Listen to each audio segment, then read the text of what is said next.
You are listening to This is Oklahoma, hosted by Mike Hearn, telling stories of Oklahomans and those that have made it their home. What's up, guys? Welcome back to an episode of This is Oklahoma. Mike Hearn here, host, back with another episode. Excited to share this episode with you today, but before we do, huge shout out to our sponsors. The Oklahoma Hall of Fame have been sharing Oklahoma's story through its people since 1927. For more information on the Oklahoma Hall of Fame, go to www.oklahomahof.com.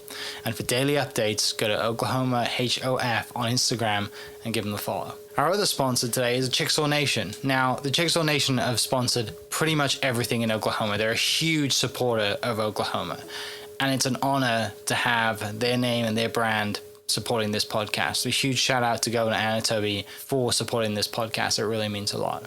This episode is brought to you by the Doghouse OKC. Recently, I have been in need of some doggy daycare for my two pups, and the Doghouse have come in clutch. The team over there are incredible. They've taken care of my two golden doodles, and so it's been an honor to partner with them on the podcast and share the love. Adding to that is the Doghouse, and so if you're in need of doggy daycare in the day or boarding overnight, they do grooming and other cool things too, but I've had a fantastic experience, and it's an honor and a privilege to share this with you too. So go to thedoghouseokc.com and follow them on Instagram at thedoghouseokc, and hopefully our pups will run into each other. What's up, guys? Welcome back to an episode of This is Oklahoma. Mike Hearn here, host, back with another episode. We're down in Oklahoma City. It is the week of Thanksgiving. Everybody is excited to dive into their comfy pants and eat epic food. It's all like Wales right now. It's a little rainy outside, but excited to dive into the story, excited to dive into the podcast today. Got a great guest with us, and this is the first guest in 750 plus episodes where I've actually interviewed both of his parents. So that's a really cool moment for me. Little note there. I'll link both those episodes below because they're great podcasts. But yeah, it gives me great pleasure to introduce to the podcast Mr. Chip Keating. Chip, thanks for coming on the show. Mike, thanks for having me here. A little jury day out there. A little bit, yeah. Thanksgiving week, so I'm a little casual, but Wow, an honor to be here with you. Thank you. It's this is like probably your weather, right? Bit of an outdoorsman, love being a little dreary. This is probably really good hunting, fishing Perfect. weather. I mean, this is my Super Bowl in the Keating household is Thanksgiving week because we love being in the woods, and this is perfect deer hunting weather. It's cold and dreary. Are you a big host? Love hosting? I love it. Really? Absolutely love it. I hate it. I don't know why. I just I'd rather just be on my own, but. Well, you know, just dress warm and have a little buddy heater by you, and you can endure anything. Yeah. But I love taking my kids out in the woods. There's nothing more rewarding. Yeah. Where's the ranch at? Where are you guys at? So we're in Logan County, Oklahoma. So in between Arcadia and Luther and back to the north. And we spend a lot of time out there in the cross timbers. Beautiful country, a lot of topography, a lot of trees, and great deer and turkey hunting. And we're raising quail now. It's just awesome. Okay. A lot of growth out there. A lot of growth. Right. That's one of the issues. I don't know how long it'll be a ranch forever as Oklahoma City's growing and our state's growing. There's a lot of that area is just overwhelming now. Yeah. Chatting before we started recording, we got a lot of mutual friends in that world of the hunting space, or the golf space, or the real estate space, obviously, things that you're passionate about. I'm excited to dive into all those stories, but like we do with the podcast, I referenced having your parents on the podcast as well, which we'll dive into that and what that's like growing up with, traveling around and having dad in the political world and law enforcement world and the things that he's done, and mum just being a superpower as well, as most people know. But before we dive into that, tell me about like early age growing up, like what are your earliest memories, and where were you born and raised? So I was born in Tulsa, Oklahoma. My early memories were Northern Virginia. My dad worked for President Reagan and President Bush. So K through 7th grade, I lived in Northern Virginia while my dad was working up there. I've been in the woods ever since I was a little boy. My dad loves telling stories about me. I used to be in camo on the weekends, running around the woods playing, cops and military. That's where I thought my background was going to go. So in our earliest years, I remember chasing my dad while he's mowing the lawn. I'd jump out behind trees with my face painted and, tell him he's under arrested and play law enforcement guy. But, so yeah, 7th grade, my dad came home and one evening and had kind of had enough of the swamp in DC, as we like to refer to it, and was ready to get back home. And he made a decision to come home in 1994 and run for governor. And I'll be honest, I'm so glad we came back. I mean, Oklahoma is rooted in who I am. And so we moved back to Tulsa, and I finished eighth grade, half of ninth grade, and my father won in 95. And we moved over to Oklahoma City, and really, I've never looked back and been in Oklahoma City ever since, and just absolutely love it here. And went off for a stint in my college time frame to Texas, and then immediately came back home. And I laugh. People say, "Well, young age is about Chip." I knew I was going to be in law enforcement my whole life.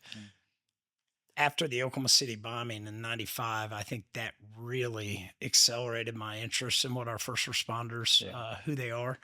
That's really when I knew right then and there, this is what I want to do. I saw the Oklahoma Standard. I saw the men and women running to danger, not from it. And that just is in Chip's DNA. So went to college, came home, became a state trooper, and never looked back. And I've been in Oklahoma ever since, and raising my family here and my wife. So coming back to Tulsa, and then 94, Dad becomes governor in 95, and you move into the governor's mansion. How old are you when you move in? And I mean, are you like, I mean, the first thing that comes to mind is like, and this is probably like the movie Richie Rich. So like, I'm back at the house. The house is awesome. Like, it's gonna be great as a kid running around, or all these great. I had what can I think of her name? She's been in the Oklahoma Hall of Fame. She grew up in the Oklahoma Hall of Fame building. I remember was telling stories about her running around as a grandkid. What are those stories growing up as a kid, like running around the governor's mansion? Like, take me there to that moment. There's such a childhood memory, core memory. It has to be. It absolutely is. So I was 15 when my dad was elected. I have two older sisters. So not super young then. So I wasn't really, I was old enough to understand what it was.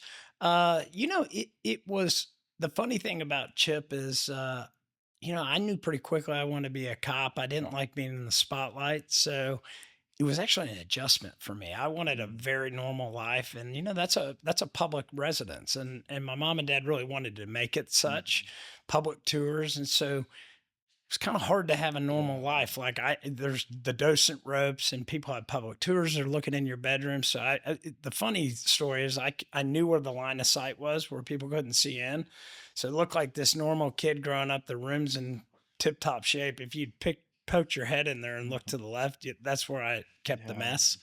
So I knew where the line of sight was for the public to see. But it was hard to, it was special from a historical perspective, but it's hard to have a normal life. I mean, my dad was obviously, being the governor, a lot of responsibility. He had, people over every morning for breakfast. The house is not really set up. I mean, it's a museum. And so it was a little difficult to have a sense of privacy there, but you appreciate what it stands for. I just didn't take that for granted. And I really, and I still have a great appreciation for what the home stands for.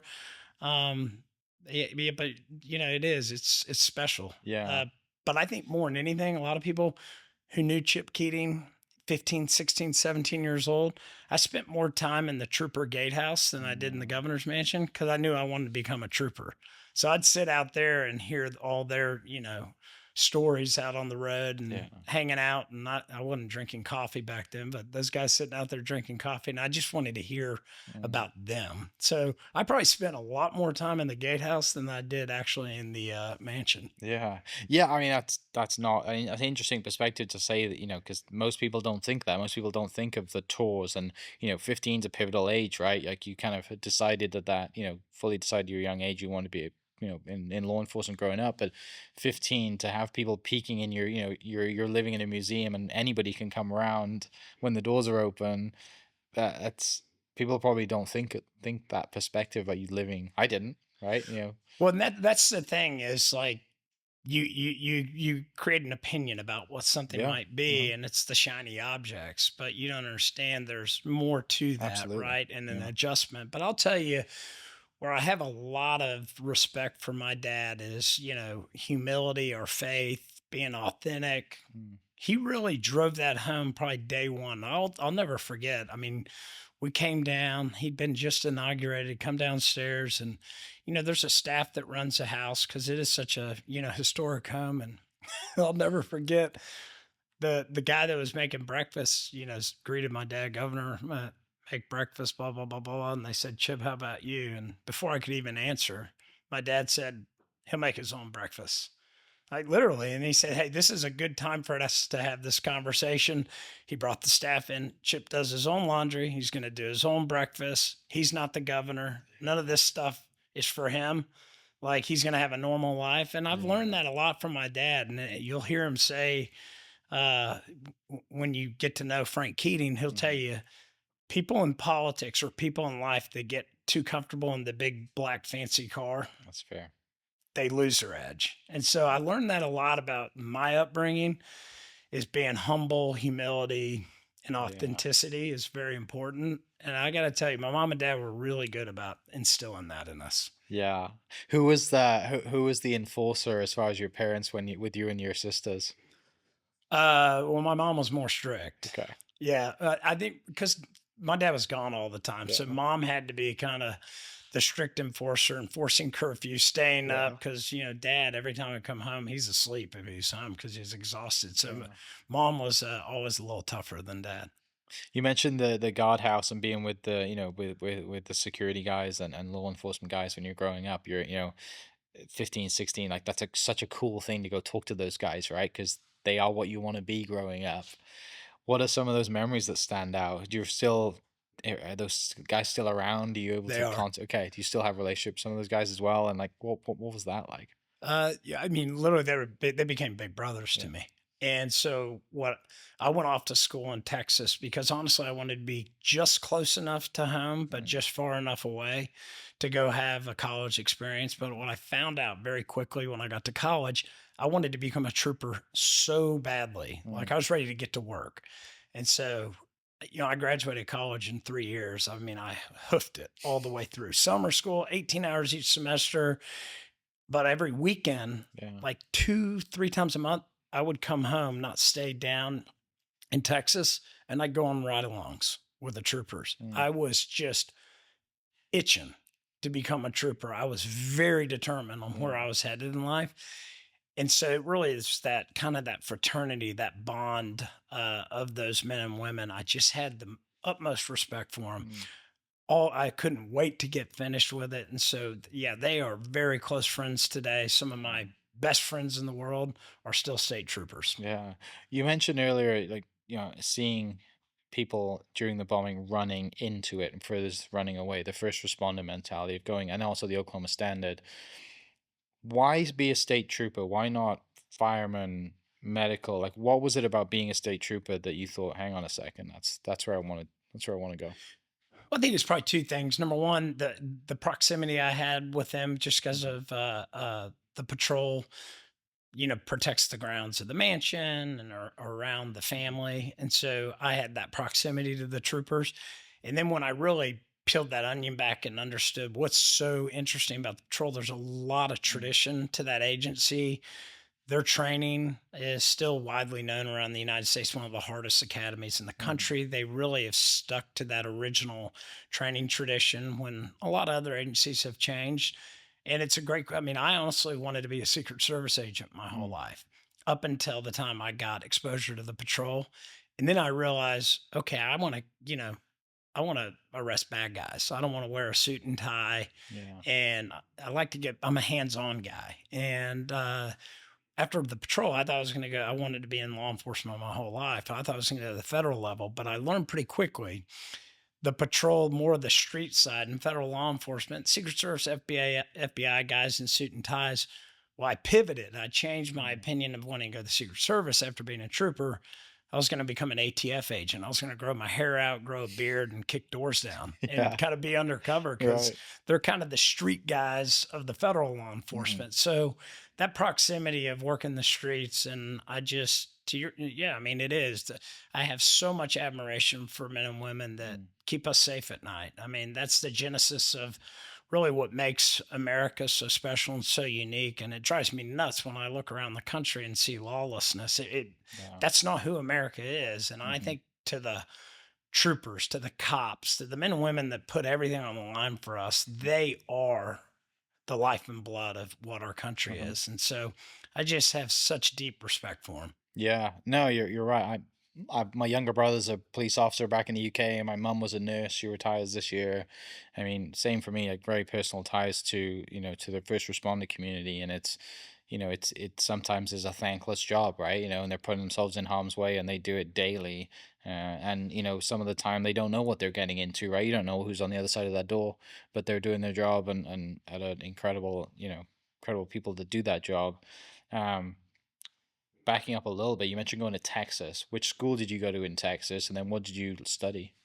So I went to Southern Methodist in Okay. Dallas. Hmm. Actually, I graduated with a finance degree. Um, and I love math and I love problem solving. Hmm. And that so the finance side of the world is something that just really interested me. So I went and was graduated the business school there with a finance degree. And, now it's been great for me because obviously I did not stay in law enforcement. I went into the business world. Hmm. God had a different path for me to chart. And, I never questioned that. And here we are. But yeah, I had a great time. Some of my best friends, I mean, just a really great college experience and learned a lot. But, I wanted to get in and out of there. It was, never wanted to go get an advanced degree. I just wanted to get it done.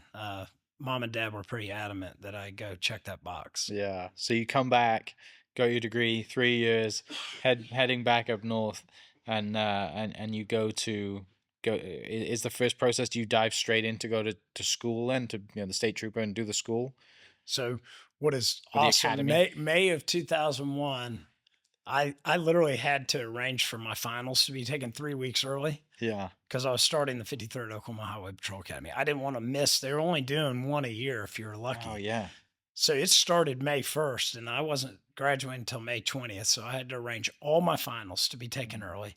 I didn't walk across the stage, and May 1st, like, finished my last test, and like almost the very next day, Hmm. I'm up here reporting for training, and it was 24 weeks. You don't go home. You don't really get to see anybody. It's very rigorous. Yeah. Lots of sleepless nights, lots of sleep deprivation.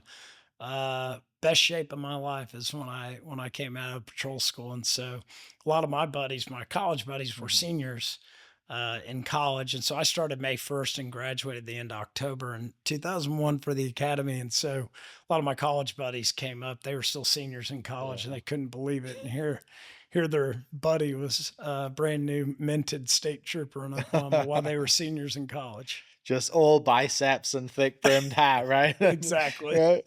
Just some bald guy's been yelling at you for 24 weeks. I got screamed It's at a lot. tough, right? It's And a I will tough, tell yeah. you, I was the first man at the Sure. time, but the first child of a former governor in Oklahoma to go through and become a state Oh, trooper. that's nice. So I like that. That's cool. I will tell you, they disproportionately were mean to me. Yeah, A you lot don't of get a guys fast had pass. goals. Yeah. A lot of guys wanted to be there to run me out of there. Yeah. Just, hey, this guy doesn't belong here. And so I think I had to work double Yeah. overtime to Yeah. prove that I belong there. So it was good for me. It's the coach's kid mentality, right? Like the coach's kid always gets, double the amount of work because they have to prove themselves because of their last name or who their dad is or who like it's 100%. I you like have to being go the through that. underdog. Yeah, I always absolutely. like being the underdog. Yeah. So key moments from that. I mean, has the 24 weeks changed much? Do you know? I mean, No, you know. they generally run the same academy, and Mhm. it's gotten harder because it's such a thankless job. As we've seen more recently in the last 5, 6, 7 years, Yeah. the political temperatures come up.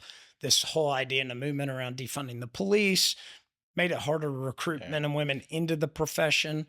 And then, so you've got that issue from a recruitment retention perspective. Mhm. Then layer on top of that it's a very, very rigorous training academy. some men and women, they can go to a different agency and it's not quite, maybe more of a college type Sure. setting. You go home at night, but the patrol really hasn't deviated from it. And really they shouldn't. And I'm Mm. glad they haven't, because unlike a lot of other agencies, when you're a trooper, you got to be self-sufficient. You're out on your own. You don't have backup. And so that academy is designed for a purpose, Mm. to really put as much stress or much pressure humanly possible Mm. on you in a controlled training environment. So when you get out in the real world and you are by yourself, Yeah. that you revert to your training, and you go home, to your family at night. Yeah. Do you think, and this is kind of going back a little bit, you know, being 15, having experienced, having a very close experience to your dad and family reacting to the Oklahoma City bombing and the things that you're going through mentally as a young adult, is there anything that you think, looking back at that moment, that puts you mentally just a little bit ahead of everybody because you've been around that and dealt with it, as far as going through 24 weeks of rigorous training, going to school, and getting done, and like, that's such a key age to have that experience, right? If you're 10, 12, like, you're a little younger, right? But when you're 15, you're you understand a lot of things happening. You see mom and dad, on TV giving the speeches, the whole community's coming together, the mansion's buzzing, obviously everything's happening, people are coming and going, and then you go on to those formative build, those young adult years in your career into graduating as a state trooper. Do you think anything of those moments kind of sets you apart or gave you an edge mentally? Yeah, absolutely. Because I saw what real leadership means. And I think you accurately picked up. If I were 7 or 8 years old, Mm. seeing my dad, you're not in a maturity stage to really lock in and hone in on that. I think the age I was, watching my father, watch him lead Oklahoma through, and still the United States, the largest act of domestic terrorism that's ever occurred on U.S. soil was the Oklahoma City bombing, Mm. and no one can prepare for that. But that's when real leadership is put to the test, and so I got to observe that firsthand at an age that I honestly could be a sponge, and I'm thankful for that. Mm. And so that really has helped mold me, define me, and that's when I knew. I mean, literally, that was my defining moment, that I knew I was going to become a state trooper. I knew I Mm. wanted to be in law enforcement, but I didn't know exactly where. But because of the Oklahoma City bombing, that Oklahoma standard, how I saw leadership firsthand from my father, and our state, our community all really come together, Mm. that was a very important moment for me. Yeah. And you said you had two older sisters I as do. well. So, I'm the baby. yeah, yeah, you're around that, and there's a lot of, I mean, emotions, everything's going on, right? People are trying to figure out where to point fingers, and you see your dad stand up there and lead the entire state, and like you said, the nation go through this moment, but you also get to see the caring side of your mum and take care and coordinating all the other things that maybe all the TV doesn't see, but full well, and your sisters know full well, like, mom's working hard over here and Well, running and that was around. the Oklahoma standard. I mean, honestly, a lot of people didn't see was that behind the Mhm. scenes. I mean, literally, FEMA went hands off. This was one of the very first events where FEMA really let the state lead, because there was nothing for them to do. I mean, we watched our community, Yeah. the generosity of our community. I mean, there were first responders doing search and rescue, et cetera, from all over the country. I mean, the New York Fire Department was New York City Fire Department was here. I mean, the LA Fire Department, East Coast, West Coast, everywhere in Mm. between. And, a huge disaster and terrorist event like this, I mean, everybody comes. And that's really what birthed the Oklahoma Standard. And I mean, I'll never forget the story. And you will hear Frank and Kathy talk about it a lot. Ray Dowling, who was a captain with the Mhm. New York City Fire Department, he was killed in the Twin Towers. Yeah. And you will hear the story, and I'm a Catholic, our family's Catholic, raised Mhm. Catholic, and you hear the story of an Oklahoma dollar. And so, again, to your point, where the cameras are off, endless amounts of boots, endless Mhm. amounts of food, endless amounts of fire, gloves, food, water, gloves, whatever people needed down there. No one had to ask. It was Yeah. just there for everything new. And Ray gave, I think their search and rescue squad was here for whatever, a week or two before they Mm. rotated him out. And he came over and he handed my dad $1. And my dad's like, "What is this?" And Ray said, "This is an Oklahoma dollar." And he goes, "What's an Oklahoma dollar?" Mm. And he said, "This is the dollar I came here with, and it's the dollar I'm leaving here with." And so you don't see that in every, unfortunately, it's a terrorist event, natural disaster around the country, and that's what happened in Oklahoma City. And so it's just really special, and I think that's uniquely who we are in Yeah. Oklahoma. Yeah, Ray's story is incredible, and people listening who haven't, just Google the name, and it'll come up, and it's a fascinating story. And like I said, was unfortunately, killed at the Twin Towers because he was running back into the building to save more lives. That's It's exactly, yeah, and that's that run heroic. to danger mentality. Hmm. And so, then we share that. Like, yeah, I just have the utmost respect for those men and women. Yeah. So you're a young man, you graduate after 24 grueling weeks of state trooper school. You're in the brown and tan. You got your hat. Did they give you a car straight away? What is that process like? There's a little bit of control to it. So you Yeah. ease into it, Right. but they do. You get a car and you go through a 16-week FTT Okay. program.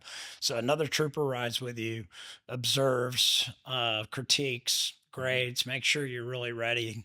So after that 16 weeks, then you're on a year probationary period. So yeah, I mean, you are a state trooper. And so I originally started in Tulsa County, Mhm. and I worked in Tulsa for 2 years, and then finished just under 2 years in Oklahoma City. And so, and I tell this story, and I enjoy actually telling it because it's funny, being a younger child growing up, with my parents, I worked the hoot shifts on the highway patrol. And I loved it. Yeah. I told people when I was a trooper, I was scared of the daylight. I liked the dark because, frankly, the cover of darkness, I mean, you're dealing with bad people. And Sure. so I could always see what was going on before they could see what's going on. If someone was going to do harm to me, I was ready to, respond quickly. But the hoot shift is 8 p.m. to 6 a.m. in the morning. Okay. So mom and dad used to tell me, and like any kid, I'm sure I'd gripe about my curfew and always wanted to push the envelope. I need a later curfew. Yeah. And so my mom goes, "No, your curfew's midnight," or whatever it was, or 11:30 or Sure. midnight. I'm like, all my other buddies, seniors, they're 12, 12:31. Right. They go, "Nothing good happens after midnight." Never. Well, now I have a 16-year-old daughter, and after working the hoot shift, nothing good happens after midnight.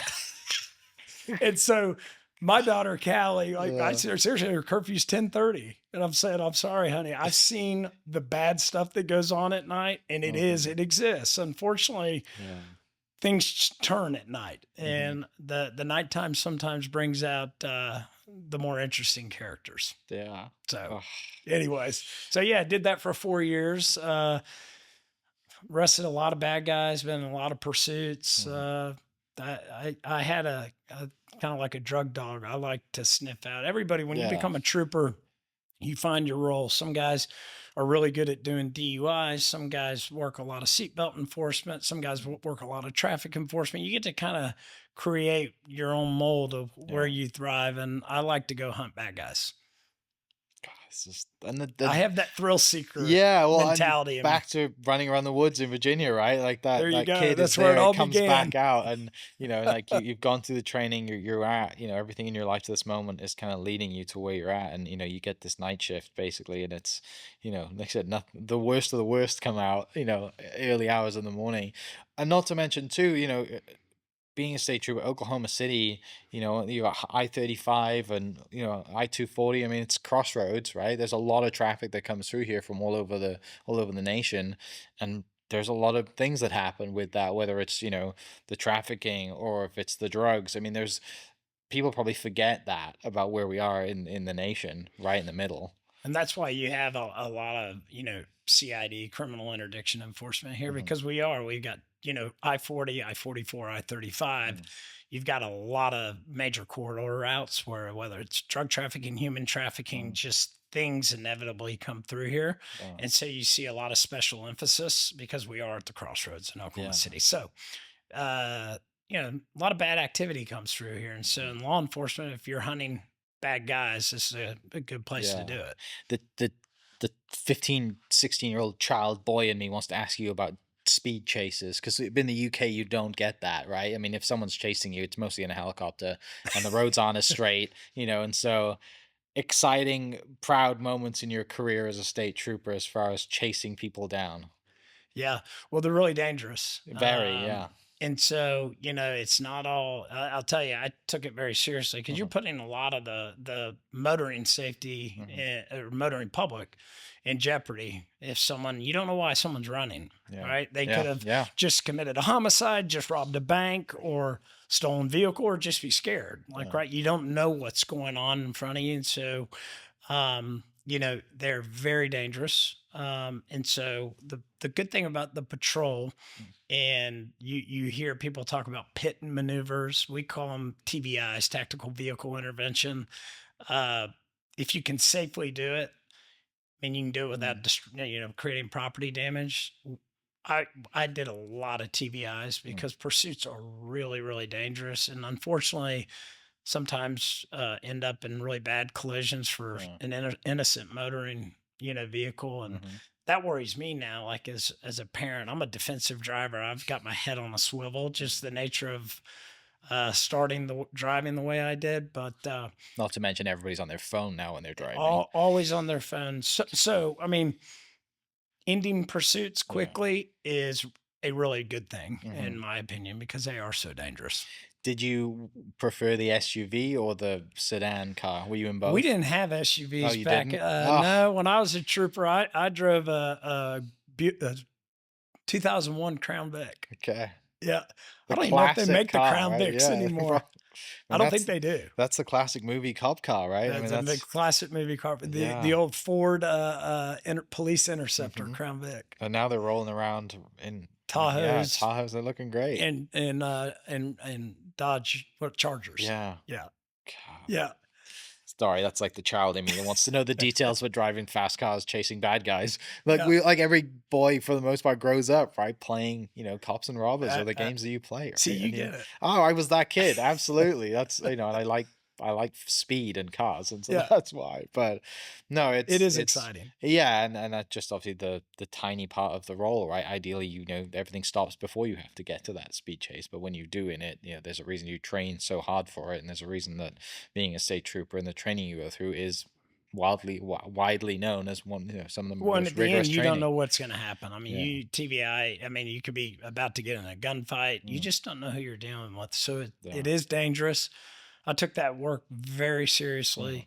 I mean, I always had my Saint Michael necklace always on under me because every night Yeah. I'd put my uniform on, knowing I might not come home Mm, yeah. It's especially that night shift. that night shift. Yeah. Tell me a little bit about your faith and where that comes from. Obviously, mum and dad growing up, but being in the Catholic faith and how that is kind of interjected into your world and from what that, what's that like from a young age? Yeah, so we are our family. We're Catholics. I graduated from Catholic high school here in Mhm. Oklahoma City. A lot. My dad, his story. A lot of people don't realize before he went to college, he almost went into the seminary. Mm. And so my dad, I mean, he thought he was going to be a Catholic priest, and so our faith is very important to our family. My wife and I are. And my three children. I have a 16, 14, and an 8-year-old. It is very entrenched in who we are. Mhm. My faith journey, though, a lot of people don't realize I lost my hearing in my right ear 5 years ago from a bone disorder, and I had a surgery, and I was at 3%. That Oh, it wow. doesn't tell you, had a 97% success rate, and for whatever reason, I was 3%, and so I lost my hearing in my right ear, and so as you can imagine, I look healthy feeling. I was kind of down in the dumps, and Mm. my wife and I actually went on a pilgrimage, a Catholic Church pilgrimage to Lourdes, France. Okay. And so in Lourdes, France is where a lot of healing miracles occur. And so we've been twice since then, but it's the second largest pilgrimage in the world behind the Vatican. Mhm. So it's actually larger than Fatimus. And we both went, and I went in my first year in 2023, and that's when my faith really, really changed. Because I went to Lourdes Mm. looking for a healing miracle of my own, and we were around. You volunteer to help malades there; those are sick people. That's what means sick person in Mm. French. And in pushing the malades and volunteering, these people really their suffering and Mm. their illnesses. I felt so selfish going there that I wanted a healing miracle at the Mm. grotto, that I had instead a spiritual miracle hit me. And I learned that, my gosh, my suffering, first and foremost, the good Lord gave me 2 years. So Yeah. I've learned how to live with this in my right ear. It's challenging at times, but He gave me 2 years, and I've got a good woman that I protect, and I love to hunt. So Yeah. I wear ear protection a lot now. But Mm. I realized that, no suffering in the world is out of Christ.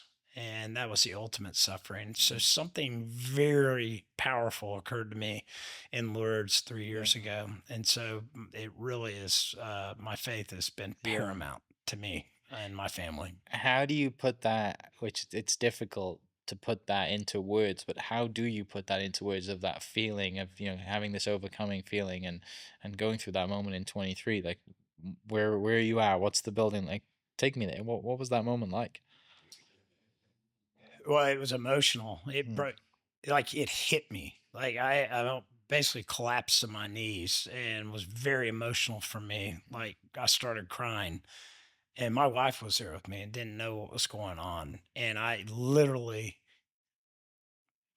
a spiritual uh, event occurred to me, Mm. and you can't put it into words. It happened, and it happened where spiritual healing miracles occur. I had a spiritual healing miracle, Mm. not for my ear, for my body occurred. Mm. And it's very difficult to put into words. And what's neat about Lourdes is there's been, I mean, you can read about it online, but there's a really good 60 Minutes episode from like 2020 that talks about Lourdes. And yeah, so 5 or 6 years ago, I think they did it during COVID, and they talk about, I think there's been like 350 unexplained medical miracles occur there. Mhm. There is no medical reason for, these are documented miracles. It's very rigorous to get them approved. Like Yeah. there's a physician, committee that, like, these aren't explainable.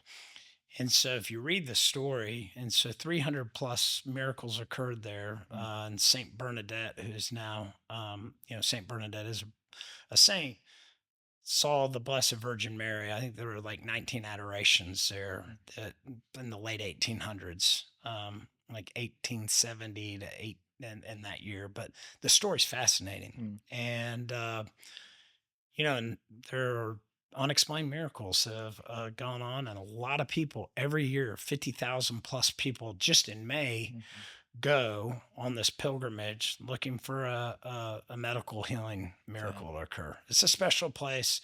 I want to go back as often as I can, and I'm going to.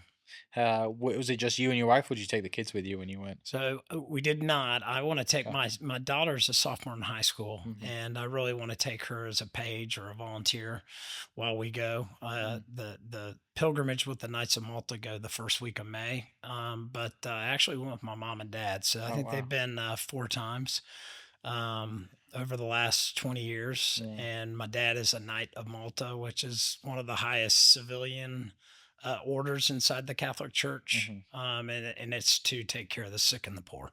Malta's beautiful as well. A Yeah, great it place to go to. absolutely is. It is beautiful. Absolutely is. You mentioned your wife. How'd you guys meet? So my wife, Brittany, Mhm. love of my life. We just celebrated our 20th wedding anniversary. We started dating when we were a freshman in college. Yeah. So Brittany's from Norman, went to OU. Some of my very close girlfriends in high school they were sorority sisters in college. And so I met her at a date party, second semester freshman year. And we started dating and been dating ever since. And we got married in 2005. And so we've been together for, 28 years now. Yeah. And she's awesome. She's just a really, really wonderful person, very sweet person, and a great mom. And she was, when I was a trooper, she was our breadwinner, because you're not going into law enforcement for the money. The money's not good. Yeah. Brittany was a landman. And worked at Chesapeake Energy and graduated with energy management from OU. And so she was in the oil and gas business. And Okay, now she yeah. is a full-time mama now. Okay. So is that then? I know you only spent 4 years as a trooper. Did your time there, and is that then what leads you to go into oil and gas because Brittany was in it? Does that have a factor in it? It wasn't. I thought I was actually planning to go to the ATF, and I was waiting to go. God was tugging on me. It was time to do something different. Yeah. So I left the patrol, and I started selling real estate at a commercial real estate firm, Trammell Crow Company, before they were acquired. And they went through a merger in 2006, and that's about the time I met Aubrey McClendon. And my wife was working at Chesapeake at the time, and Aubrey needed a real estate guy. Obviously, if you look at the campus he built and everything kind of surrounding that, he loved real estate. So I came over to Chesapeake, really the real estate background, spent a lot of time doing what is now the Expand campus in Oklahoma City and down in DFW when Chesapeake was very active in the Barnett Shale, which is really underneath Tarrant County. Okay. But I really started getting intrigued by oil and gas working over with Aubrey and the crew. And so when I left and went out on my own in 2009, I fell in love with oil and gas. So I like doing both. And when Aubrey left Chesapeake in 2013, I reconnected with him and helped him start American Energy Partners, which was a remarkable story. Aubrey was a titan in the oil and gas business and, grew that business and created 6,000 jobs in 3 years. And it was just remarkable up until his tragic death. And then we had created a couple of public funds together up in the Bakken, which is in North Dakota, big oil basin, North Dakota. And when Aubrey passed away, I had to internalize those and take them over and ran those for about 8 years and subsequent other oil and gas businesses I've built. And so still, I'm fascinated. The oil and gas business is it's a remarkable business. It's such an important part of Oklahoma and what our industry is in our state and from a job creator, revenue creator, and really, and it's true. I mean, energy independence is national security, and guys like Aubrey McClendon, titans like Harold Hamm, Larry Nichols, Tom Ward, these titans in Oklahoma perfected horizontal drilling. And I remember growing up in the 80s, like, dependence on foreign oil, OPEC, dependence on foreign oil. And the revolution that occurred really probably in late 90s, early 2000s, some of those names I just mentioned, they're the titans that revolutionized and created energy independence. So it's neat to be part of that. Yeah. Be around those kind of men, a guy like Aubrey, because he really is second to none. Yeah, I mean, earlier you mentioned kind of being a sponge around, your state trooper friends when you're younger and friends, guys who are protecting you and your family when your dad's in the, in the mansion. And then, you take that mentality and you clearly you want to get things done and you're a quick learner to get through college in 3 years, go through the state trooper, but then you get in the oil and gas world. And like you said, you're around these titans, Larry Nichols, Aubrey McClendon, Harold Hamm, and there's, Tom Wooden and others as well that are around, especially your Tulsa connections, obviously huge oil and gas in Tulsa as well. Like having the subconscious training you've been going through, right? We don't think of it until we look back and be like, oh, these are the people I've like learned from, even though you might not have planned it. These people are in your life, and the way that you've been brought up, you're learning from everybody that you meet, and you're fortunate enough to be around these great people. I mean, what do you take away from that? Like, and there's so many stories I'm sure that people have heard of the greats, but what are some of the personal stories of you from being around those, like you said, those titans of industry and having that personal relationship with so many people who are not only just in the industry, but are really changing the industry too? There's no question. And so, I mean, that sponge mentality, I mean, as I think back to my years early on starting at Chesapeake and advancing to where like I am today, I look back in hindsight, I would have done an unpaid internship to get that knowledge, because you don't realize, other than I soak it all in. Like, I recognize those opportunities you're around, so you can't take those for granted. And so what you do with those, whether it's leadership, whether it's, learning business, is really important. And so I think that's really served me well, as even a community leader today. And I learned that from Aubrey, for example. I mean, Aubrey, yes, he was a titan in the oil and gas business, but he's also a titan in this state, in our community, away from oil and gas. And so think about Aubrey raising the bar for challenging people to always be at their best. and raising that bar of productivity in Oklahoma and that kind of culture he created. And whether it be generosity, at one Yeah. point, Chesapeake was the largest donor of the United Way every year in those capital campaigns, and how Aubrey had this pay it forward mentality. That's where you really, in my opinion, that's what I really like to pick up on. So that carried over with me too. Even when I'm running my businesses, being a dad, being a husband, it's really important to walk and chew gum. And so, whether that's I'm a past president of the Salvation Army, past president of the Children's Hospital Foundation, former member of OU Health, Hospital Authority Trust, former pension board member of the law enforcement retirement system, Brittany and I started our own foundation for first responders. That's what I learned, not just on top of being raised by really great parents, Frank and Kathy Keating, but then being around Aubrey McClendon and raising the bar, not just in Oklahoma City, across the state, and the generosity and what he did to really push Oklahoma forward.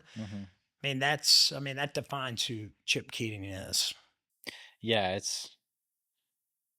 I unfortunately didn't get to meet him and would love to have had him on the podcast if the podcast was around. It would have been amazing. And just to learn, but you're right, just to learn from, everybody I've spoken to that was around him or worked with him, speaks the same way, right? Just, and then also just kind of that mentality of obviously the Titans that you mentioned of, having that gut feeling and having not only just having the education and the ability to perform, but also having that gut feeling and that Oklahoma mentality of saying, let the underdog mentality that you mentioned of being like, yeah, we can figure this out. We can go do this. It takes hard work, but we're up for it. And you might feel like you're an underdog, but we can make this happen, which is a very strong position to be in as an underdog. If Aubrey McClendon were still with us here today, I'm telling you, he would have run for governor at some point, because Aubrey would have been irritated right now, looking around like, gosh, we have all these things going on, and yet we still have all these problems. That's the Aubrey, see a problem, fix a problem. Like Aubrey will run straight to it and say, why are we doing things this way? Like, this is fixable. And so, that drive, that tenacity, that's the McClendon spirit. And, don't sit back and do nothing about it. Like, raise your hand and go fix it. And then go back to doing whatever you were doing. That is Aubrey. Yeah. Yes, it is tragic, and we all wish he was here today because of that moment, right? Like, and that what are the other things that could have been accomplished in Oklahoma City if he was still a part of this community and still here? Well, I can tell you, there would have been an AEP campus up the street that would have been rivaling Chesapeake campus. Because we started working on it together, and it would have been tremendous. I assure you, things would have been different. That's awesome. You have had personal experience of being in a cabinet position yourself previously, and in that role, and been around great leadership and taken that leadership lessons into that cabinet side of things. Take me to that moment. What was that time in your career like, and in learning and seeing things also from the inside, but also getting things done from the inside too? Yeah, it was a really unique experience for me, because I went into Stitt's administration in 19 and 20 as the Secretary of Public Safety with my background, where I oversaw 28 state agencies, all the state law enforcement agencies, corrections, et cetera. And a very unique time for our country, not just Oklahoma, was during the George Floyd riots, and the Black Lives Matter and the Summer of Love, as some would call it, in May of 2020. And as we saw in a lot of cities, and we still see today, that looting, lawlessness, rioting, Antifa, just these thugs that frankly have no respect for the rule of law, that spurred up in Oklahoma as well. And a lot of Oklahomans might have forgotten that. And the reason they forgot that is because we set the example and the model around the country, because we enforce the law. And I say we, the state, when some of the cities and the counties were kneeling with BLM, which I couldn't even believe, against their police departments, and allowing this kind of behavior to kind of spur up, we did not.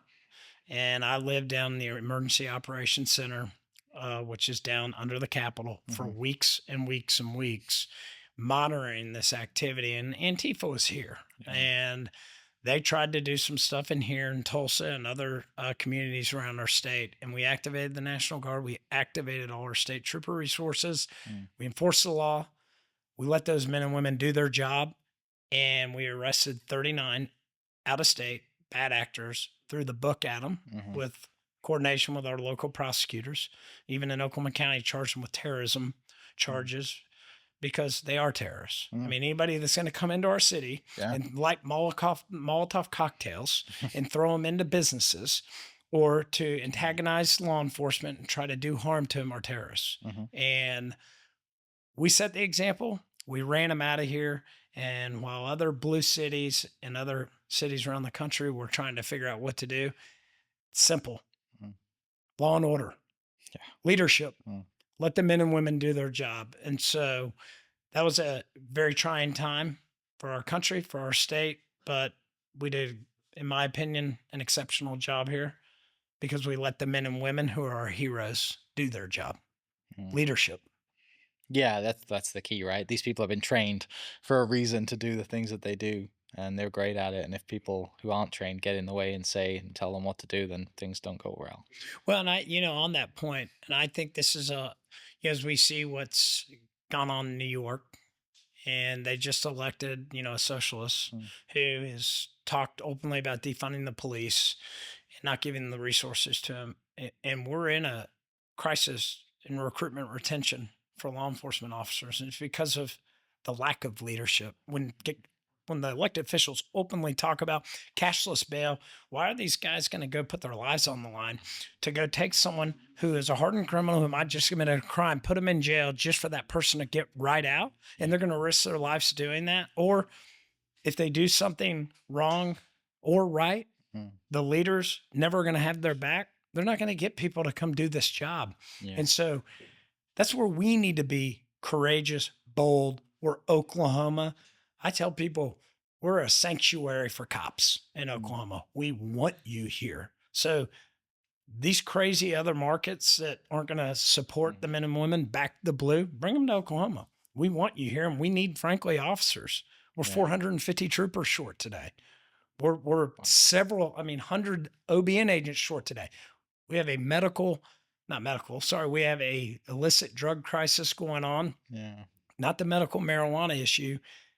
The only way we're going to run these bad actors out, we got to have resources here. And so as I look around what's going on in the country, and it's a very difficult time, Oklahoma is the example. We set the example during some trying times, and it was, I'm really glad I was in a position to be in the state and help. Moving things, I guess, a little bit away from work. What's it been? You mentioned you got 3 kids. Like being a dad, growing up, seeing your dad's leadership. What are the things that you have taken into being a dad? But what are the things that you told? You kind of like, that was from my dad. I'm gonna be a little lighter in certain areas. How's being a parent? What's awesome is, when you get married to your best friend, and that's Brittany and I talk about this all the time. Take the goods and the bads. Of what really was impactful, the way your parents, raised you, and then what was not so impactful that you didn't like, right? And let's not do that. Let's combine the two and create a better work product. I think Brittany and I have really meshed well doing that as parents. We're very hands-on with our kids, but we're strict. I mean, we're not, and I see it. We have a lot of friends. Some parents are a little more lenient with their kiddos than others. We still are pretty strict parents with our kids. We demand a lot from them. We demand them to be at their best and to perform at their best and to work hard. And so taking the two aspects of being raised both from really good parents on both sides, her parents, my parents, and like creating a better out product is something we're really committed to doing every day. And so we're very involved. I always tell my kids, I'm your dad first. I'll be your friend second. And I hope to be your best friend when you're older, but right now I'm your dad. And sometimes being your dad's tough. I got to do hard things. And so I love it though. There's nothing more rewarding than being a dad. And, my kids are really good kids and they work hard. And, I think you kind of made it. At least I figured this out with my parents. I always knew what consequences would be when you're a kid trying to find your way and whether you're pushing the envelope a little bit. for me, the consequences I was always afraid of, it wasn't like being grounded, it was Mm, disappointing my parents. And so yeah. I think if you can get to a level of being a parent where your kids are not fearful of consequences or Mm. fearful of disappointment, you've you've really done a good job parenting. Yeah.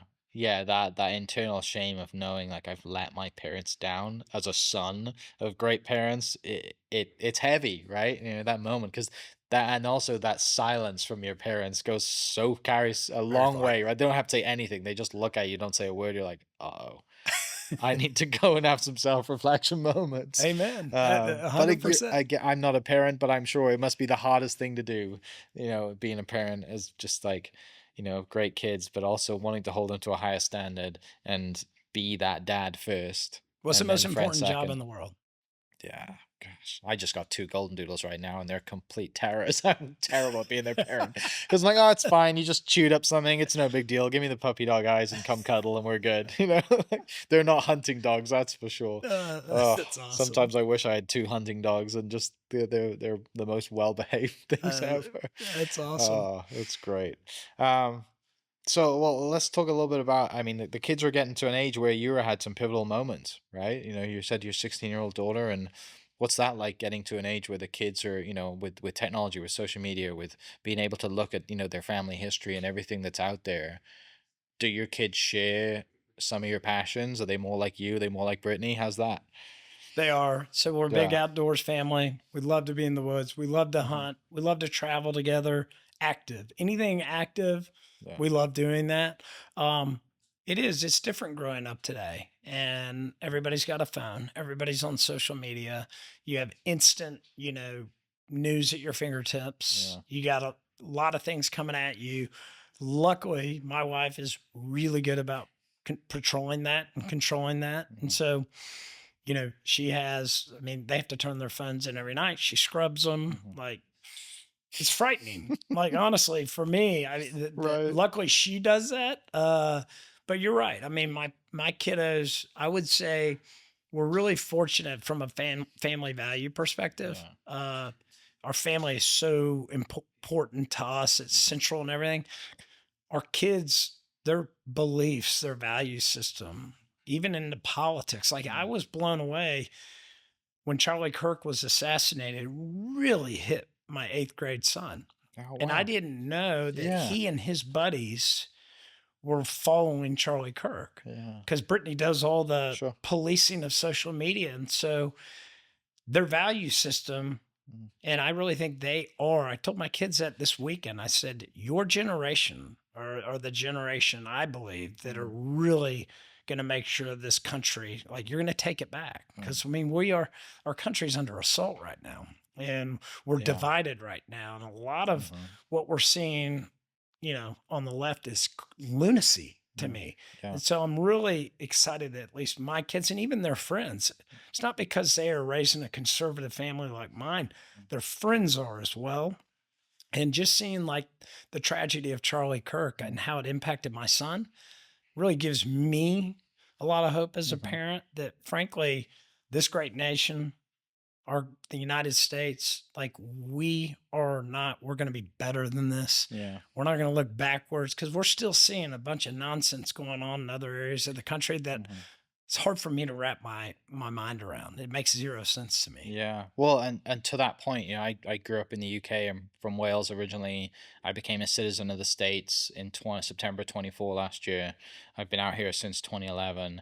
And then speaking to my family, seeing all my friends back home and seeing, you know, I would say they're probably 10 to 15 years ahead as far as politically what is happening because of what they've let in. And I see, you know, seeing like the early stuff of what is happening now here and what 10, 15 years could look like if you don't get on top of it. I mean, you know, you could go around, and the UK is not in a good space right now at all. And I'm extremely grateful to be out here because I love being here, especially in Oklahoma. And you know, there's so many things that I wouldn't be able to do back home, um, that I can do here, and not just politically, but just life in general, right? Like but you know, the things that we see going around the states now that you know only really strike a chord with me now because I remember, oh, well, that happened 10 years ago in the UK. And now look at the UK now. and I can tell you it's not a good place to be. You know, my brother's a police officer back home, and the things that they can and can't do as police officers, you know, and you think it's bad here now for police officers. It could get a whole lot worse if it keeps snowballing that direction. And But thankfully, everybody needs to wake up and hear your absolutely, story yeah, true, yeah, because, we look to what's going on in Venezuela. yeah, I mean, my gosh, mm, Venezuela yeah, was a thriving democracy yeah, 30 years ago. hmm, I mean, it was rich, prosperous, yeah, free. And now look at it today. And so, yeah, democracy, the freedoms that we have in mhm, this great nation are so delicate if we're not careful with them. yeah, And you have the context of yeah, seeing what, frankly, has happened. mm, And that's, I mean, honestly, and that's where I go back to leadership, mhm, like courage. Like these are the things that, frankly, we need to fight for. They're worth yeah, fighting for. And I've told people, like, when I put a uniform on, that was life and death. mm, I mean, mhm, you potentially, and your brother is putting yeah, a uniform on, life and death. You might not come home at the end of the night. yeah, This is life and death. Honestly, I mm, mean, what we're fighting for our kids, I heard it from my mhm, dad being a yeah, politician. We're fighting to make sure our kids don't move to Texas. We want to keep our mm, kids in Oklahoma. We're still fighting for those things, yeah, but we're fighting for more than that now. Like freedom's on the line. mhm. If we're not careful, Yeah, and you're totally right because people don't realize that until it's too late, and that's what happened in the UK. People didn't realize it. They was like, "Oh, it's okay, no big deal. Things are happening. It's fine. Our lives haven't changed." But then you get on to, my parents are retiring, and my brother's about to be 30 this year, and like, he was coming out of college when kind of all this stuff was starting, and his degree is, I think, in like world politics and stuff, and he's wanted to go the military route, didn't. Now he's in law enforcement, and you're seeing all these things happen, and yeah, I don't like it. I would never, which is hard to, and this is probably hard for my mum to hear me say too, but I would never move home to the UK because it is better for me to be here, and it would be better for my potential kids to be here too. But you're right, no one talks about it because they're in their bubble. They're either on their phone, things are great, rosy, life's good. But yeah, then 10, 20 years go by, and like you said, if you don't have kids or thinking about your kids' lives and being in the position that you're in and position you're going in, um, yeah, it's people need to wake up. we got to. And we're lucky because we're living in Oklahoma Yeah. and things are great in Oklahoma. Hmm. But are they where they should be? No. The answer is no, Yeah. they're not. Hmm. And if we're not careful, I mean, Yeah. the radical left, they love to come in here and push initiatives that, frankly, have taken Oklahoma backwards, whether it be marijuana Yeah. and some of these other ballot initiatives. They keep doing it, Mm. right? And it's all by design. If they're infiltrating our state with money to try to push non Oklahoma Mhm. values into our state, and then Mm. we wake up and go, "What just happened to us?" Yeah. And it happened with Yeah. with marijuana, and people Right. are going, "Well, how did this happen?" Hmm.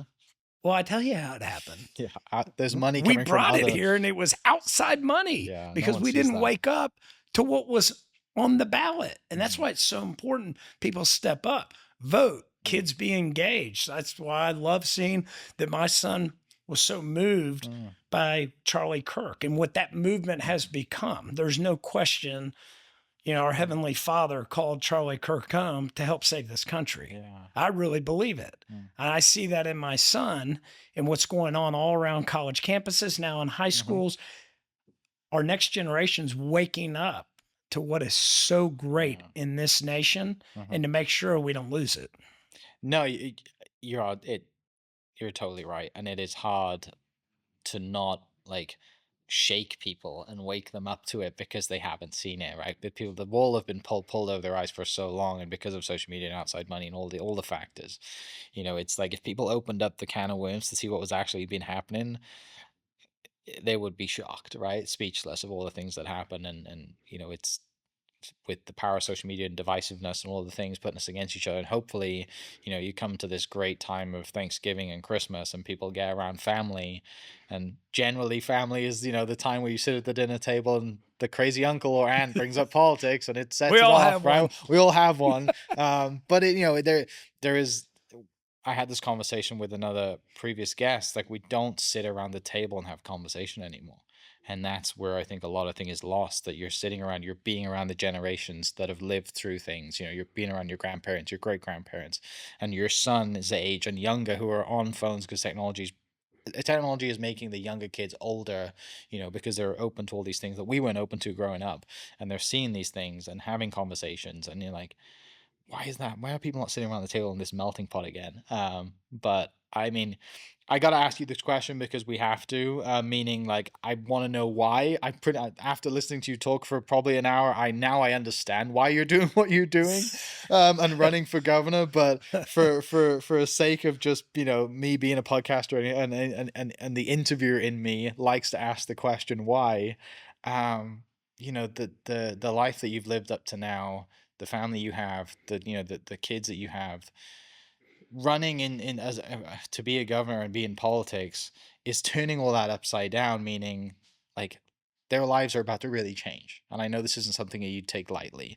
And so yeah, why why follow dad's footsteps to run for governor, to you and your entire family to go in this together, and with a potential of leading this state.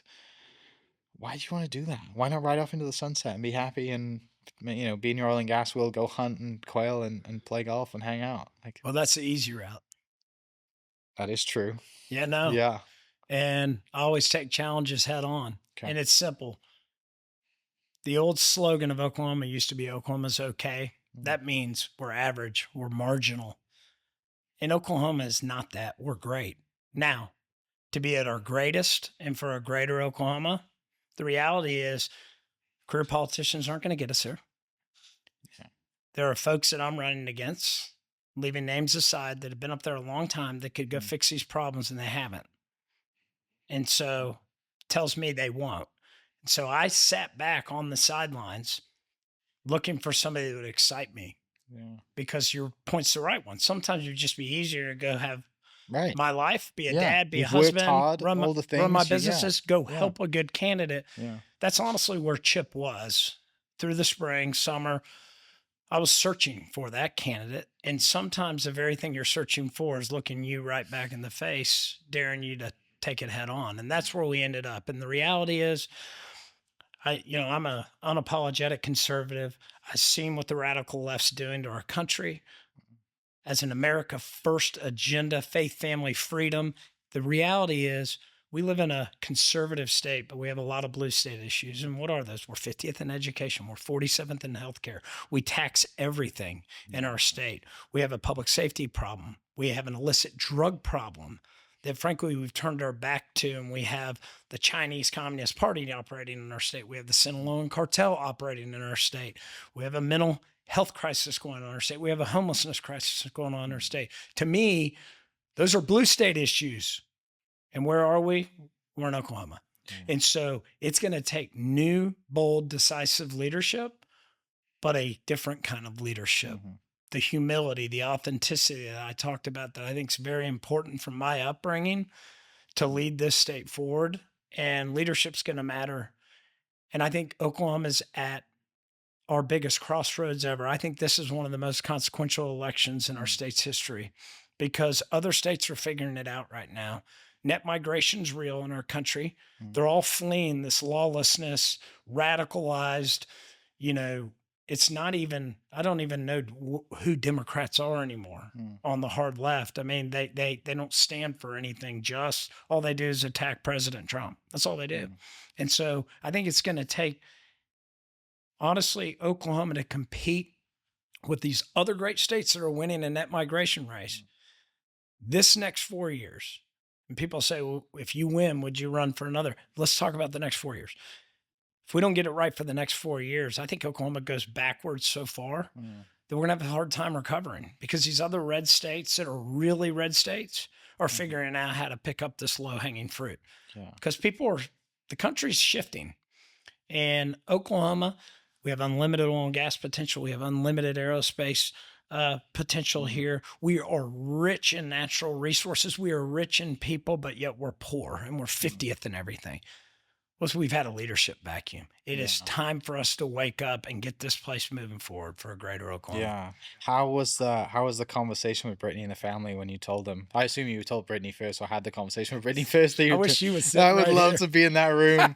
Oh, yeah. We actually started talking about it this Thanksgiving last year. Okay. And Back to as being at the table, right? Yeah. 100% where we can communicate. Yeah. And it was actually, I know it's right for our family Mhm. when my older two kids, 16, 14-year-old, know what this is. The 8-year-old just doesn't see daddy as Yeah, much. sure. That hurts her. Yeah. Dad, I want you around. Yeah. So she don't know what being governor is. She just knows that I'm her dad. Yeah. All right. But I'll tell you, we had this conversation back and forth. And honestly, when Brittany was cold on it and I was warm on it, Mhm. it would flip. And then I'd get cold on it, she'd get warm on it. And so that process going back was actually really healthy and productive to when it really made sense. And I at one point told Brittany, that I didn't know if this was the right time. And then she kind of had to check me and say, you are the right person. Like, Mm. and so she is my rock. She's my best friend.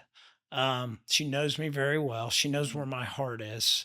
And we need a service oriented servant heart Mhm. that will run to danger, run to these challenges. This isn't about Chip Keating. Mhm. And people that get to know me, this could have been easily you run for governor, Yeah. somebody run for governor, but somebody that's going to actually go move the ball and not go Mhm. do it for job hopping or for a title. I could care anything about having the title. I want these things fixed in Oklahoma because they can be fixed. It goes back to Aubrey McClendon. Why are we talking about all this stuff? That it's nonsense. It's just leadership.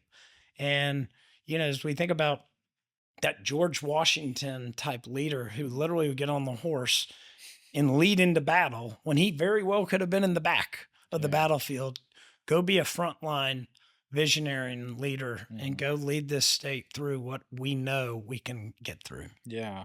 Yeah, and but I mean to the point of just we have great potential here. We have great people here. We've always had great people in this state who have gone on to do amazing things.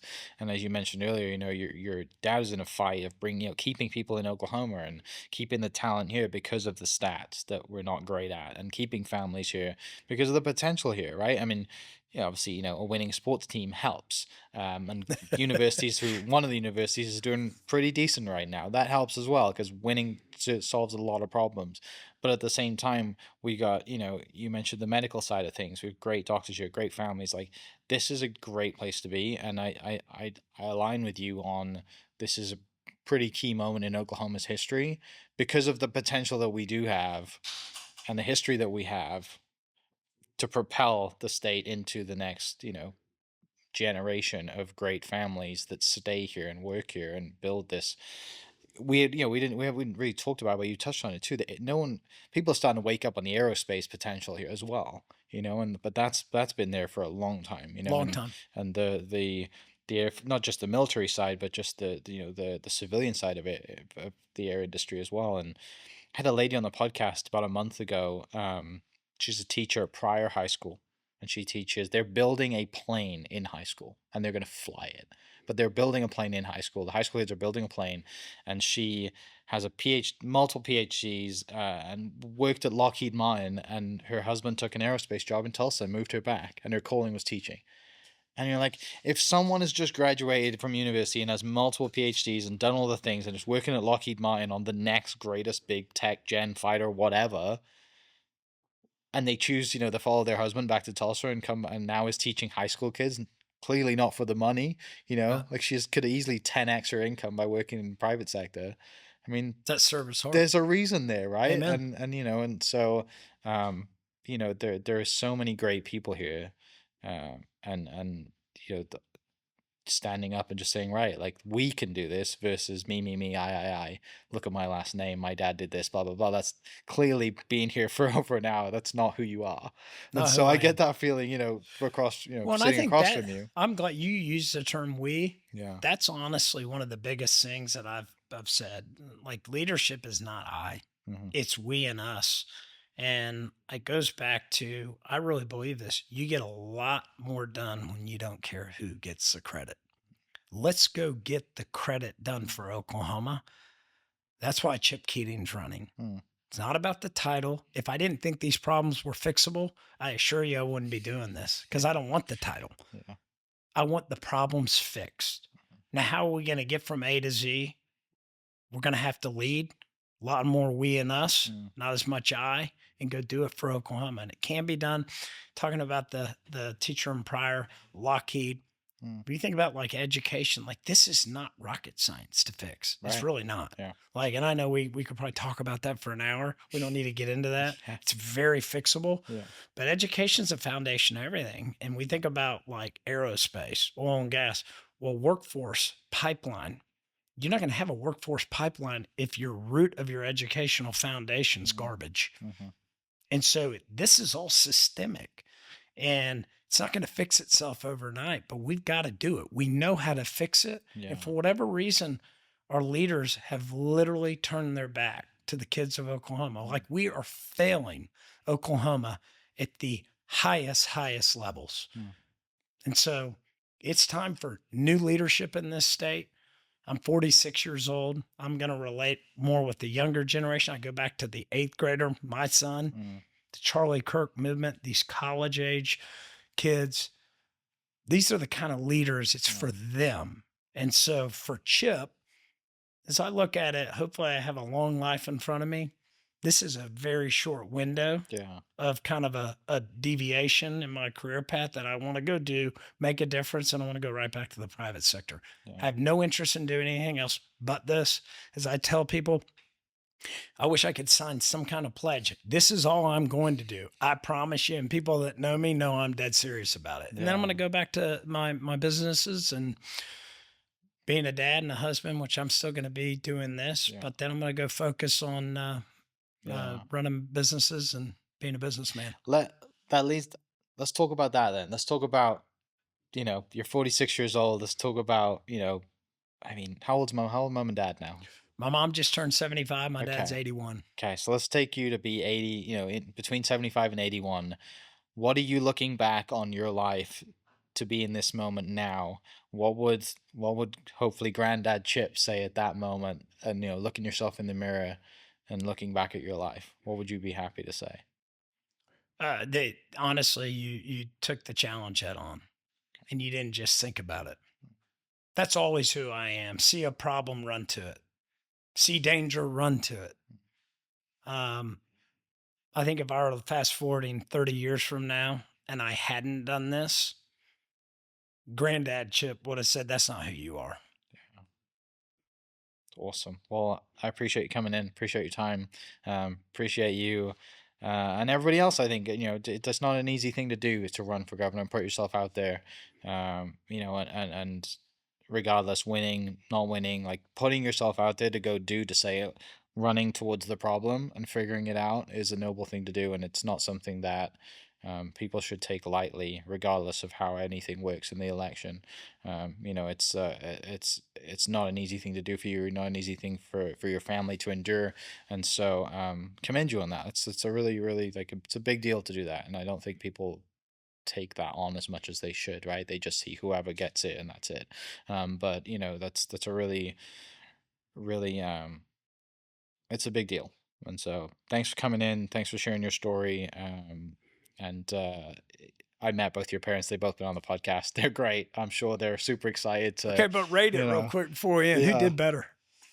Well, let's see. I think, your dad's been interviewed a lot, right? Your dad was like, he's been in front of the camera, so he knew it. Like he's just like, turn it on. I know I know what the stories and I like, there was definitely some stories that he'd told before that I was like, I've just got to hear him in person, right? Yeah. He told some great stories. I think but I think your mom is the sleeper, right? Which you probably know this too. Like your mom is back to probably the underrated one because your dad's there in front of the camera, whereas your mom's like having more impact by shaking hands behind the camera, having the conversation, building relationship. So they're great in their own ways, but I would probably not to say I would go to war with both of them on my side, because I would go to war with both of them on my side. You can't pick one of them. But I'm like you growing up, I sat behind the camera for so long, right? And just interviewed the guest, and it's only very few times where I sit this side and kind of put myself out there, because I come from the UK, because I was kind of a little worried about what it would look like, what it would sound like, who's this Welsh guy talking about Oklahoma? But there comes a moment where you do, and this is not to the same scale as standing and running for governor versus standing in front of a camera for a podcast, but it's similar as where, you got to put yourself out there, and you got to work for what you believe in and have the conversations with the people that maybe they might not learn, they might not help you, but you learn from them. So they might not directly help you get to where you want to go, but they definitely help you in helping your own confidence and realizing what you do and what you don't want to do, which is back to being a sponge, right? Everybody you can learn from, whether it's a good lesson or a bad lesson, you're going to take that away. And the one thing a friend said to me, 2 days ago, we were headed up to Tulsa to go watch the FC Tulsa play in the final of the USL Championship, which unfortunately they lost in penalty kicks, which was brutal. 0-0 after 90 minutes, 0-0 after extra time, and then they lost. One of them missed a penalty kick, which is painful. But one of them said to me on the way up there, he said, yeah, we have the opportunity and we know people all over the country. We could move to Florida. We could, move to Texas. But our proximity in Oklahoma to greatness and to people making a huge change is a lot smaller than proximity if you're in Jupiter or if you're in, Dallas or whatever, right? Yeah. It's pretty close if you want to email a billionaire and have them on your podcast. Like, that's happened, like you realize one of my favorite things about doing this, I've learned in Oklahoma, and it's what you just said. Yeah. We're 1 degree of separation from knowing everybody in our state. Yeah. That's unique about Very. Oklahoma. Yeah, it's very unique, and I love it, and it's great for the podcast too, selfishly. But people listening, thank you for listening. Thanks you for being on the podcast. I assume you have a website to send people to. Where cameras right here. Where are you sending? Right here. Yeah, you got your I'm grateful right for I'm grateful to be here. Number one, thank you. Keating2026.com. We need your help. We got to raise money. We're going to win this for Oklahoma, and I look forward to meeting you out on the campaign trail because no one will outwork me. All right, Chip. Thanks for being on the show. Thank you. Appreciate Grateful. it. Thank you. Thank you. Hope you guys enjoyed that great episode. Thank you so much for listening. As always, huge shout out to our sponsors, the Oklahoma Hall of Fame, sharing Oklahoma story through its people since 1927. For more information on the Oklahoma Hall of Fame, go to www.oklahomahof.com and follow them on Instagram for daily updates at OklahomaHOF. Our other sponsor, the Chickasaw Nation, amazing sponsor. They do amazing things for the state, and they're always sponsoring something in Oklahoma. They're a huge supporter of Oklahoma, and without their support, we wouldn't be able to do what we do. This episode is brought to you by the Doghouse OKC. Recently, I have been in need of some doggy daycare for my 2 pups, and the Doghouse have come in clutch. The team over there are incredible. They've taken care of my 2 golden doodles, and so it's been an honor to partner with them on the podcast and share the love. And adding to that is the Doghouse. And so if you're in need of doggy daycare in the day or boarding overnight, they do grooming and other cool things too, but I've had a fantastic experience, and it's an honor and a privilege to share this with you too. So go to thedogHouseOKC.com and follow them on Instagram at thedogHouseOKC, and hopefully our pups will run into each other.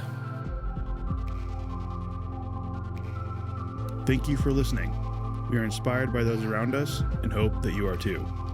Make sure you subscribe to this podcast on your favorite podcast platform and leave us a review so we can keep telling your stories. For more great Oklahoma content, follow This Is Oklahoma on Facebook and Instagram.